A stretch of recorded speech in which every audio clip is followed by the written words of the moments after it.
আসসালামুয়ালাইকুম, hi there. চলে এসেছি আপনাদের জন্য খুবই ইয়াম্মি হেলদি একটা ডেজার্ট নিয়ে। এই রেসিপিটা আপনারা খুব সহজে ঘরে বসে তৈরি করতে পারবেন।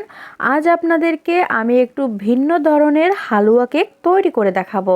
চলুন তাহলে বেশি কথা না বাড়িয়ে ঝটপট আমরা রেসিপিটা দেখে নেই। এখন একটা আমি ফ্রাই প্যানে 1 টেবিল চামচ ঘি নিচ্ছি। প্রথমে আমি বিটের হালুয়াটা তৈরি করে নেব।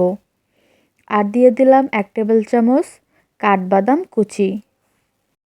এবার এতে অ্যাড করব 1.5 কাপ ব্লেন্ড করা বিট। বিটরুট আমি সিদ্ধ করে ব্লেন্ড করে নিয়েছি।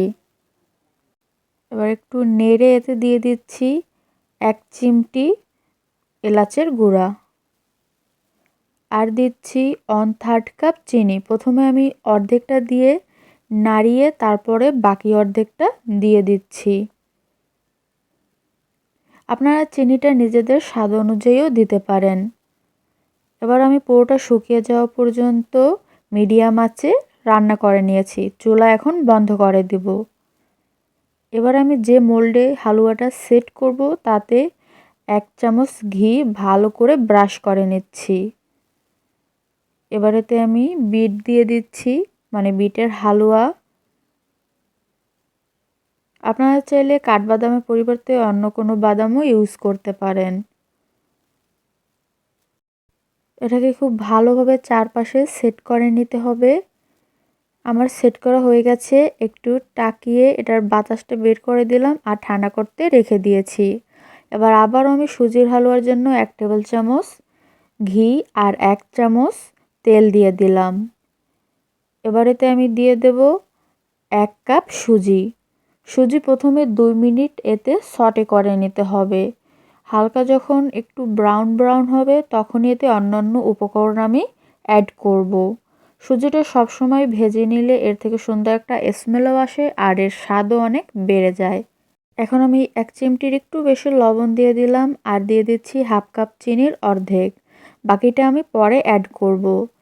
আর দিয়ে দেব 1 কাপ লিকুইড দুধ। এখন মিডিয়াম আঁচে আমি হালুয়া রান্না করে নিব। এবার এতে আমি দিয়ে দেব চীনাবাদাম। চীনাবাদামের পরিমাণ আপনারা নিজেদের ইচ্ছে অনুযায়ী দিবেন।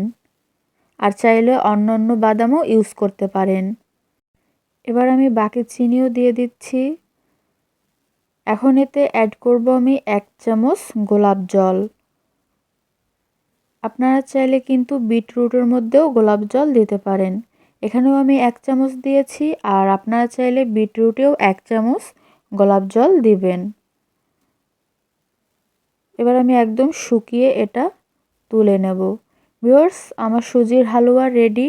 এখন আমি বিটরুটের হালুয়ার উপরে এটা দিয়ে সেট করে নেব। আমি যতক্ষণে সেট করে নিচ্ছি আপনারা প্লিজ আমার চ্যানেলটা সাবস্ক্রাইব করে দিন। পাশে থাকা বেল আইকন হিট করতে ভুলবেন না। হিট করলে আমার ভিডিওর নোটিফিকেশন সবার আগে আপনাদের কাছে পৌঁছে যাবে। সেট করা হয়ে গেছে, আমি আবারও সাইডে ঠান্ডা করতে রেখে দিলাম। এবার গাজরের হালুয়ার জন্য আবারও 1 টেবিল চামচ ঘির মধ্যে 1 কাপ ব্লেন্ড করা গাজর দিয়ে দিয়েছি। এখন আমি 1 মিনিট টস করে নিচ্ছি। এরপর এতে অ্যাড করব আমি ঘন 1/2 কাপ দুধ আর দিয়ে দেব 1/3 কাপ চিনি। চিনির পর এতে আমি দিয়ে দিচ্ছি ইচ্ছে মতো কিছু কিশমিশ। চিনির ভিডিওটা ওঠেনি এর জন্য সরি। আপনারা 1/3 কাপ চিনি দিয়ে দিবেন। চাইলে স্বাদ অনুযায়ী কম বেশিও দিতে পারেন। এবারে সবশেষে আমি একটু গোলাপ জল দিয়ে দিলাম। একদম আঠালো হয়ে যাওয়া পর্যন্ত আমি মিডিয়াম আঁচে রান্না করে নেব। সবগুলো হালুয়াই কিন্তু আমি মিডিয়াম আঁচেই রান্না করেছি। ভিউয়ার্স, আঠালো হয়ে গেছে, আমি চুলা বন্ধ করে দিয়েছি। এবারে আমি সবশেষে গাজরের হালুয়া উপরে দিয়ে সেট করে নেব। সুন্দর করে সেট করে নিতে হবে। সেট করার পর আমি 2 ঘন্টা বাইরে রেখেই ঠান্ডা করে নেব। আপনারা চাইলে ফ্রিজেও রাখতে পারেন। হালুয়া পুরোপুরি ঠান্ডা হওয়ার পরই কিন্তু মোল্ড আউট করতে হবে, তাই অবশ্যই আপনারা ঠান্ডা করে নেবেন। আমি সুন্দর করে সেট করে নিলাম। এখন ঠান্ডা হওয়ার জন্য এক সাইডে রেখে দেব। ভিউয়ার্স, 2 ঘন্টা হয়ে গেছে। এখন একটা প্লেটে আমি 1 চামচ ঘি ব্রাশ করে নিচ্ছি যে প্লেটটাতে আমি মোল্ড আউট করব। এখন আমি এটাকে উল্টে নিচ্ছি। এভাবে একটু টাক দিলে ভালোভাবে এটা এভাবে বেরিয়ে আসবে। দেখুন ভিউয়ার্স, দেখতে কতটা সুন্দর লাগছে। ওপরটা আপনারা নিজেদের ইচ্ছে মতো ডেকোরেট করবেন। আমি কাজু বাদাম, পেস্তা বাদাম আর আনার দিয়ে ডেকোরেট করেছি। আপনাদেরকে একটু কেটে দেখাচ্ছি যে লেয়ারটা দেখতে কেমন হয়েছে। আজকের এই রেসিপিটা ভালো লাগলে একটা লাইক আর ফ্যামিলি অ্যান্ড ফ্রেন্ডের সাথে শেয়ার করতে ভুলবেন না। আপনারাও কিন্তু বাসায় অবশ্যই একবার হলেও ট্রাই করবেন। আর ট্রাই করার পর আমাকে কমেন্ট করে জানাবেন যে আমার এই সুস্বাদু ডেজার্ট আপনাদের কেমন লেগেছে। Thank you so much full video দেখার জন্য। সবাই সুস্থ থাকবেন, ভালো থাকবেন। ইনশাল্লাহ নতুন কোনো ভিডিও নিয়ে আবারও হাজির হব। আর প্লিজ সাবস্ক্রাইব মাই চ্যানেল। আজ আসি, আল্লাহ হাফেজ।